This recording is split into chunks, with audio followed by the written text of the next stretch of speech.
Merci d'être sur la télévision Labari pour suivre le journal de ce jour, mardi 4 mars 2025.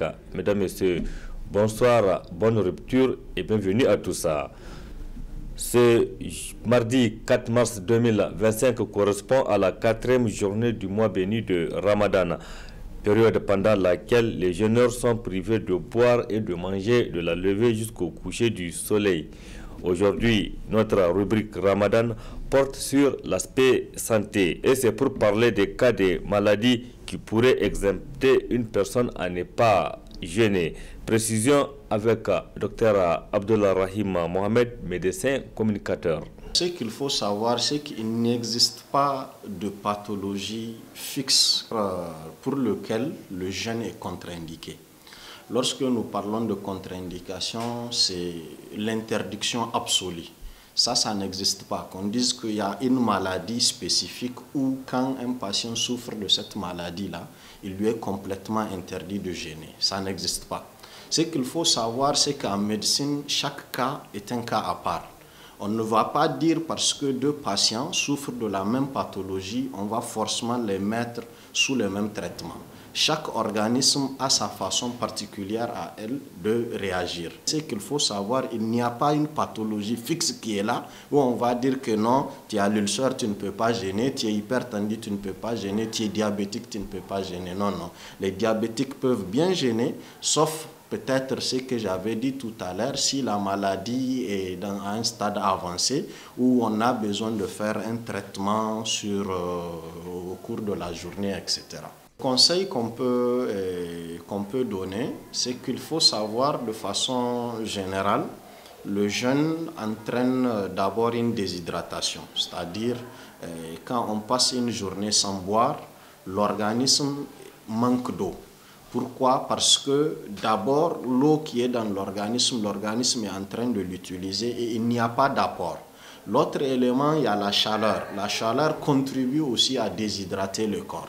Donc, ce qu'il faut savoir, c'est qu'il faut d'abord éviter de s'exposer au soleil ou d'avoir des activités physiques qui peuvent être moyennes ou intenses parce que ça contribue beaucoup à nous déshydrater. Il faut également éviter, en tout cas, de faire des courses à des moments précis de la journée où ça peut entraîner malheureusement ou contribuer à nous déshydrater. Et juste après la rupture, c'est de continuer à se réhydrater sans pour autant exagérer parce que le corps humain a besoin en moyenne de 1,5 litre. Donc 1,5 litre par jour. Donc aller au-delà, ce n'est pas important. Donc ce qu'il faut savoir, l'essentiel c'est vraiment de pouvoir maintenir ce niveau d'hydratation et après la rupture aussi savoir adopter des stratégies qui vont permettre à l'organisme de se relancer dans la digestion de façon progressive et ne pas apporter les éléments plus que nécessaires à l'organisme parce que les calories pour chaque élément, quand vous prenez les glucides, surtout les sucres, le corps a un seuil dont il a besoin. Quand on part au-delà, ça va être stocké sous forme de triglycérides dans l'organisme et ça va entraîner malheureusement d'autres maladies. Merci Dr Abdullah Rahim. Parlons à présent des condiments dont on constate une disponibilité dans le marché en cette période de Ramadan.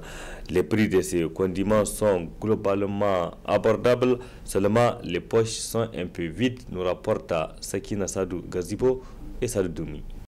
Après une période de rupture, la tomate et bien d'autres légumes frais sont à nouveau disponibles dans les différents marchés du pays. Toutefois, la question des prix reste un sujet sensible d'après les revendeuses et consommatrices. Les prix des légumes ont connu une baisse maintenant. Les légumes frais sont tous disponibles et à des prix abordables. Et ils nous proviennent tous du Niger, Malanville, Bénin et Nigeria. S'il plaît à Dieu, tout sera moins coûteux.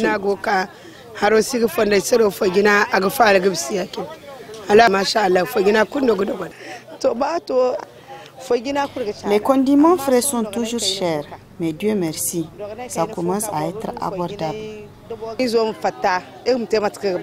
Ces derniers n'ont pas manqué de lancer un appel auprès du gouvernement. Les autorités doivent arranger les voies parce que c'est notre plus grand problème aujourd'hui.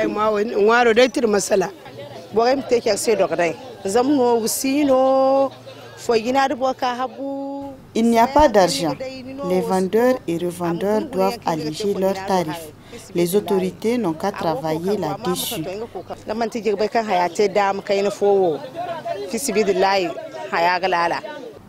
Le marché continue donc d'évoluer, offrant des perspectives encourageantes pour les ménages, bien que le pouvoir d'achat des consommateurs reste un défi à surmonter. Sur les marchés, on en trouve également, Sakina Gazibo, des légumes et des fruits bio, donc sans engrais chimiques ou autres pesticides. Au Niger, ils sont de plus en plus nombreux, ces producteurs qui expérimentent l'agroécologie. C'est l'exemple de Suleiman Ousmane que vous allez découvrir dans ce reportage signé Nefissa Yahya et Ibrahim Abdou. Bio, bon et beau, car c'est du naturel. Telle est la devise de ce jeune producteur agricole dont la lutte repose sur la promotion des légumes et fruits locaux et surtout sans pesticides et engrais chimiques. Une activité qu'il exerce depuis plusieurs années au sein du groupement d'intérêt économique 3B dont il est le secrétaire général. Nous faisons la promotion des fruits et légumes produits sans engrais chimiques et sans pesticides chimiques. La démarche, c'est de proposer les produits de saison. Ce n'est pas que la personne aura tout ce qu'il veut à tout moment, mais nous essayons quand même d'amener de la diversité. Tout ce qui est légumes exotiques, fruits exotiques, le navet, le radis, la roquette, vraiment des légumes qui sont à la fois très nourrissants, mais aussi intéressants pour leur qualité gustative. En tant que producteur agricole, quand je fais une rétrospective, notre groupement accumule plus de 20 ans d'expérience dans le domaine agricole. Mais pour ce marché, nous avons un an que nous exposons ici, parce que nous nous sommes regroupés au sein d'un groupement d'intérêt économique des producteurs bio et nous sommes venus ici pour exposer nos produits. Par exemple, je prends la saison des mangues. Voilà, maintenant il y a aussi les autres légumes accessoires, tout ce qui est citron, autre chose, la salade.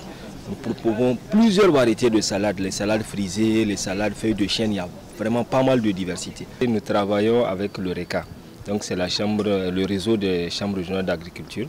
Donc vraiment ce sont nos parrains et c'est à travers leur page Facebook que nous passons la majorité de nos messages pour informer les clients sur la disponibilité des produits, mais aussi nous passons par les différents groupes WhatsApp. En fait, nous utilisons beaucoup le numérique pour faire passer l'information. La majorité de nos clients ont du temps le samedi. Voilà, parce que les jours ouvrables, les gens sont au boulot. Le samedi, tout le monde sort pour aller faire son panier et ramener à la maison. Ce marché, en fait, c'est une nouveauté parce que c'est ce qu'on appelle les marchés de niche. En fait, nous faisons le marché hebdomadaire. Pourquoi? Parce que nous nous adressons particulièrement à des clients qui veulent des produits de qualité, qui veulent des produits qui ont un bon goût et qui veulent aussi vraiment avoir accès à de la diversité. Et vraiment par rapport au niveau client, nous arrivons quand même au fur et à mesure, selon les saisons, à attirer pas mal de clients, que ce soit les clients étrangers, comme on dit, ou même des clients nationaux qui viennent maintenant parce qu'ils savent qu'ici chez nous, ils peuvent avoir des légumes vraiment de qualité. Et on a pas mal de clients qui nous ont fait des expériences retour pour dire qu'ils ont essayé les légumes du marché, ça leur donne même souvent la diarrhée, comme la salade. Et après, ils sont venus ici, ils ont acheté, ils sont partis et ils sont convaincus que vraiment c'est de la très bonne qualité. Un marché qui attire les passants, lesquels ne manquent pas de faire des achats. C'est ma première fois ici et j'ai beaucoup aimé parce que c'est tout bio et il y a des gens très gentils, très amables qui t'aident avec tout, ils t'expliquent tout, donc je suis sûre que je vais revenir. Il y a beaucoup d'attention sur le produit. Par exemple, le monsieur là, il était en train de vérifier tout le maïs, si c'était bon ou pas, et ce qui n'était pas bon, il le mettait à côté parce que tu ne peux pas le vendre aux gens. Donc ça, c'est très attentif. Suleiman Ousmane ne mérite-t-il pas le soutien de tous dans ce combat contre l'utilisation des pesticides et engrais chimiques? Merci Nefissa Yahya. Jetons un coup d'œil à présent à la Direction générale des impôts DGI, plus précisément au service de la fiscalité foncière et cadastrale. Là-bas, c'est pour voir comment ces services arrivent à recouvrer les impôts fonciers. Pour en savoir plus, je vous propose de suivre le chef de division de ces services, Djiga Ousmane. La direction de la fiscalité foncière et cadastrale, c'est une des directions centrales de la direction générale des impôts, qui a vocation principalement de s'occuper en fait de tout ce qui concerne l'immobilier. Principalement une direction de prestations. En fait, le seul impôt que nous cherchons, c'est l'occupation du RODP, c'est la redevance d'occupation du domaine public. Sinon, tous les autres impôts, en fait, nous ne les cherchons pas, c'est le prestataire même qui vient vers nous. Donc, nos formalités, entre autres, se résument à la création des titres fonciers, à la mutation de ces titres fonciers-là, aux affectations hypothécaires. Donc, les affectations hypothécaires, c'est basé principalement sur les crédits que les banques accordent. Donc, c'est pour cela, à un certain moment, au début, quand il y avait des problèmes avec les banques, vraiment, nous avons beaucoup de problèmes. Mais Dieu merci, la situation est en train de se stabiliser petit à petit. Donc, outre les affectations hypothécaires, nous avons ce qu'on appelle les états de droit réels, les mains levées d'hypothèque, un ensemble de prestations que l'usager des services vient vers nous vraiment pour demander. Encore une fois, ce n'est pas nous qui partons chercher, c'est là un peu toute la difficulté souvent pour faire des recettes lorsque l'usager ne vient pas. Nous avons, comme offensive, nous avons créé un service d'accueil pour bien expliquer. Nous avons affiché à nos tableaux les tarifs des différentes formalités pour vraiment, en toute transparence, expliquer à nos usagers. C'était à l'instant Djiga Ousmane, chef de division des services des impôts, notamment les services de fiscalité foncière et cadastrale. Près de 2 semaines après la fin des assises nationales qui se sont tenues du 15 au 19 février dernier pour la refondation du pays, les réactions des citoyens fusent de partout. Ainsi, ils sont nombreux ceux qui disent ne pas se retrouver à travers les conclusions de ces assises, à l'image de cet acteur de la société civile que je propose de suivre.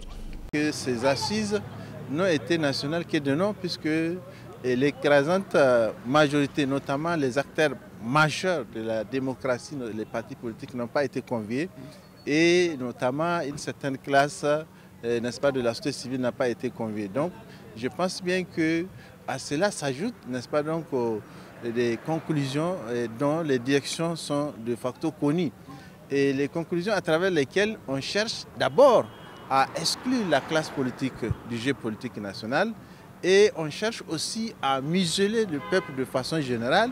Et le plus grave, c'est, ma foi, lorsqu'on cherche, n'est-ce pas, à exclure même les fonctionnaires, n'est-ce pas, donc de l'État dans le jeu politique. Je pense bien que c'est une aberration, et notamment en matière donc, de démocratie et de jeu politique. Je pense bien que nous sommes dans une république et le jeu démocratique, la politique doit être en tout cas l'art à laquelle tout citoyen peut justement se retrouver et tenter. Mais malheureusement, on a constaté qu'il y a eu des recommandations, je dirais, qui ont été faites sur la base des sentiments et qui n'ont que l'objectif, c'est de régler des comptes justement à une catégorie de Nigériens, ce qui, comme je l'ai dit tout de début, n'est pas quand même de nature à réconcilier les esprits.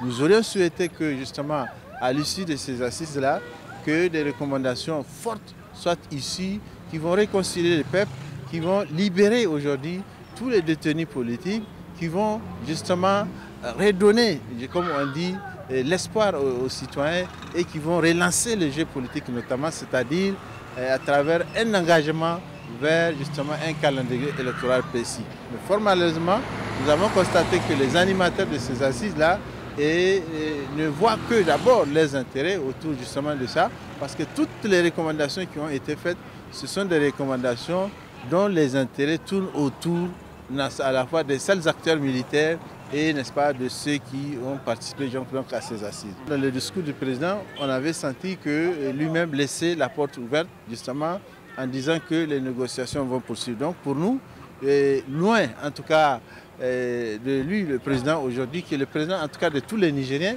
même si on laissait, il a pris le pouvoir par les forces.